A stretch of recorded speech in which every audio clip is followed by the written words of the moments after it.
Como decía el señor alcalde, estamos ya en la novena jornada. Bueno, empezamos probando a ver si tenía interés, especialmente para vosotros, porque para nosotros es nuestro trabajo y nos gusta además.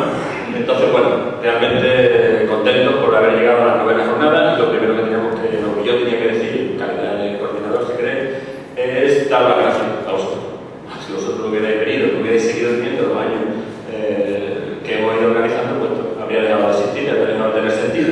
Puesto que una cosa que me interesa, pues simplemente justifica el esfuerzo, el trabajo, los recursos, etcétera, etcétera, ¿no? Entonces, vaya por delante también tratando de ganar vuestra confianza en este año, para esta noche, sobre todo porque vais a tener el privilegio de no tener que soportar otro año, entonces que vaya por delante esta cuestión, ¿no? Gracias de verdad por venir, por acompañarnos en esta aventura, ¿no? Aventura apasionante, porque la historia es una aventura apasionante que te sorprende muchísimo, sobre todo sorprende y sobre todo confirma una cuestión fundamental, especialmente en los tiempos que tenemos, y es que cuando el trabajo se plantea a largo plazo y se plantea unido, cohesionado, ¿no? Cuando un proyecto lo asume un pueblo, es muy difícil que ese proyecto no salga adelante, ¿no? Especialmente, ya lo hemos visto en otras jornadas anteriores, pero en el ámbito que vamos a abordar más de lleno este año, como es el turismo, si no es un proyecto que se plantea, se sostiene, se mantiene en el tiempo y se pelea a largo plazo, al margen de las diferencias políticas, no sale en absoluto. Y conocemos, colegas de la Universidad de Córdoba también lo conocen perfectamente como proyectos interesantísimos, no salen por esas diferencias absurdas, tontas en muchos casos, que impiden el desarrollo, el crecimiento, la consolidación de un pueblo. Entonces, en fin, vaya por delante esa cuestión. Estas propias jornadas son el resultado de esa unión, de ese proyecto y de esa apuesta por el largo plazo, aunque sea una cosa insignificante. Entonces, en primer lugar, gracias a vosotros. En segundo lugar, gracias a la Diputación Provincial de Córdoba, que apoya esta jornada también. Y desde el punto de vista personal, muchísimas gracias al Ayuntamiento. ¿Por qué? Primero, porque me permite hacer una cosa que me gusta, que no es fácil, que lo tengo que poner. En segundo lugar, porque tenemos toda la libertad del mundo para contactar con los ponentes que nos parecen interesantes. Y eso también es de agradecer, en una época en la que hay que andarse conociendo en algunos casos, en algunos foros públicos, ¿no? Por lo tanto, agradecimiento todo. Bien, vamos de lleno a la cuestión que nos interesa, que siguiendo el orden que hemos dado a los últimos 3 años a la jornada, pues lo que hacemos, si recordáis, son dos cosas. En primer lugar, vamos comentando 2 o 3 documentos de los que están expuestos en la vitrina y inmediatamente pasamos al plato fuerte de la noche, digamos que va a ser la primera de las conferencias, que tratará de abordar la huella romana del Valle de los Pedroches, y como ya se ha comentado, la impartirá el profesor Antonio García. Antes me voy a permitir que salude a mi colega decano de la Facultad de Filosofía y Letras de la Universidad de Córdoba, que está por ahí, que es de Añora además, y que ha venido pues, a escuchar a su profesor de la Facultad, que es Eulario. Estaba por ahí sentado ahora mismo. Un saludo, muchas gracias por acompañarnos.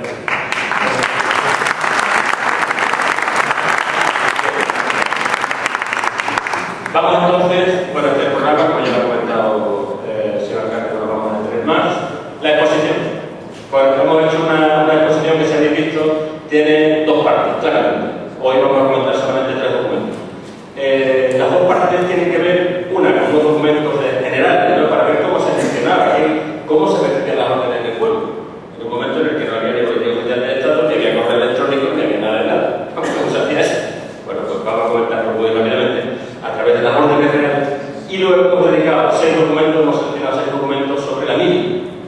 Ya, para los jóvenes les suena la mili, ¿no? Uno lo ha sufrido mucho durante mucho tiempo. La mili. Entonces, bueno, era un acontecimiento, y para muchas personas era un momento clave de su vida, la mili.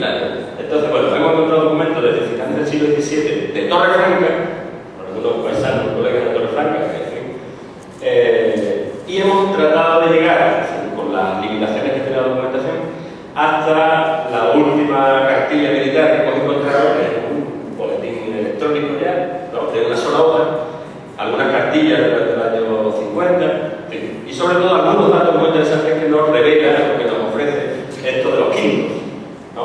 Como se les llamaba, cuánto medían, ¿no? Que es muy interesante, y vamos a ver si por el año que viene nos da tiempo a hacer el estudio, porque es una serie muy interesante, porque da la información durante muchos años seguidos, y es una información muy interesante. Pero eso lo comentaremos el miércoles. Para hoy tenemos 3 documentos. Uno es el libro de órdenes desde el año 1713 a 1735. Libro de órdenes, que es cómo se recibían las órdenes en Torremoliano. ¿Por qué sabíamos que se dirigía específicamente a Torremoliano y se recibía en Torremoliano? Bueno, pues porque a este documento había que contestar, desde el cabildo se contestaba diciendo se había recibido en Torremoliano, fecha, tal y tal. ¿No? O sea, uno se acuerda de la película La Misión, cuando se recibía la situación en la misma, con la diferencia que había que cruzar el océano. Cuando allí se recibían órdenes, lo que se hacía era que se cogía la orden, el regidor se la ponía en la cabeza y decía recibida y aceptada. ¿No? Claro. Otra cosa es que la cumpliera. Todo. ¿No? Pero por lo menos la había recibido y se había enterado lo que tenía que hacer. Bien, este era el mismo caso. Se recibía y luego había que notificar que se había recibido. Y si se pedía alguna información, pues en un tiempo prudencial, cuando convenía, o si no convenía, no se notaba la información, pues se contestaba con la información que pedía. Entonces, bueno, esto lo he recogido también para hacerle un pequeño homenaje al servicio de correo, ¿no? Que nos ha acompañado durante toda nuestra vida. Y esta es una real orden que trata de poner orden, precisamente, en esto de las postas de correo, ¿no? Entonces, está muy interesante porque marca las etapas que había que recorrer entre distintos lugares. Correo ha sido siempre un monopolio de Estado, siempre. Entonces, dice el encabezamiento, la introducción de la real orden, que para poner orden en esto y para poder saber lo que tenemos que cobrar, que es lo importante, pues vamos a detallar cuántas etapas hay que hacer de un punto a otro y de una situación a otra. Bueno, esta es la real orden que yo he cogido aquí, pues de Madrid a Ciudad Real por donde había que ir. Había 31 leguas y media y había que hacer unas 10 paradas. ¿No? Entonces, de Ciudad Real a Caracol 3, Almodóvar de la última a la siguiente, Almodóvar Campo 3, a Venta de Alcudia 5, a la Conquista 4, a Venta de Córdoba, a la Luz 4, ¿de acuerdo? 5. ¿No? En fin, una cosa simpática. Pensaba encontrar en Torremoliano a Madrid, pero no aparece en todos los lugares para encontrar. Y hay otra muy simpática también que está en el mismo documento, y es de Madrid a las capitales más importantes de Europa, ¿no? ¿Sabéis? Esto es otro tema muy interesante, precioso. Cómo se conducían el dinero y algunas cartas especialmente importantes de unos lugares a otros, ¿no? Esto era un monopolio del Estado, pero luego había compañías privadas que se dedicaban a esto. Igual que ahora Prosegur, etcétera, etcétera, pues ya existía en ese momento. Y es muy interesante porque algunas veces se dejaban atracar en función del contrato que habían firmado con la persona que contrataba. Bien, ese es el mismo documento y este es otro libro de órdenes reales también terminado de 1748 a 1749. Ya estaba hablando de documentos que tienen ya 300 años, que bueno, tienen algún defecto la conservación, pero que ningún papel que nosotros escribamos ahora va a durar 300 años, ni mucho menos. Para que os hagáis la idea de la fotocopia que se hace, una fotocopia normal, entre 10 y 12 años hay que repetirla porque empieza a ponerse la tinta. Y estos tienen, pues, 300 años. Este es otro simpático, una real orden, un bando extensivo, lo tenéis puesto en la primera vitrina, para la prohibición de armas blancas, cordas, etcétera, etcétera, publicado en Madrid. ¿No? Ya hemos comentado el mecanismo cuál era. Y este es otro muy interesante, y que revela además otro tema que algún día, si Dios quiere, el tiempo lo permite y la autoridad no lo pide, pues deberíamos de tratar. Y es que, sabéis que las minas de Arnalén, que están tan cerca, fueron explotadas durante toda la Edad Media y buena parte de la contemporánea, moderna y contemporánea, por presos. Entonces, los que cometían algún delito que mereciera la pena de galera, podían pagar esa pena en Almadén, porque trabajar en Almadén era la peor condena que uno podía recibir. Y el tema al que yo me refería es que es muy interesante el analizar por qué nosotros, esta zona, Torremoliano, Torrefranca, Ñora, Pedroche, etcétera, etcétera, estando tan cerca de enclaves mineros, por qué muy raramente alguno de los que está aquí haya tenido un antecedente, un antepasado que haya trabajado en la mina. Casi ninguno.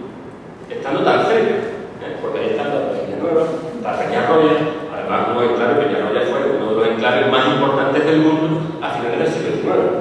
Para que os hagáis una idea, los Rothschild, ¿no? La familia de banqueros, era española accionista de Peñarroya. O sea, y sin embargo nosotros, teniendo, como que os recordáis de los años, tenéis buena memoria seguro, viendo que aquí había jornaleros, cada año había unos 300, 400 jornaleros que no tenían tierra, no podían trabajar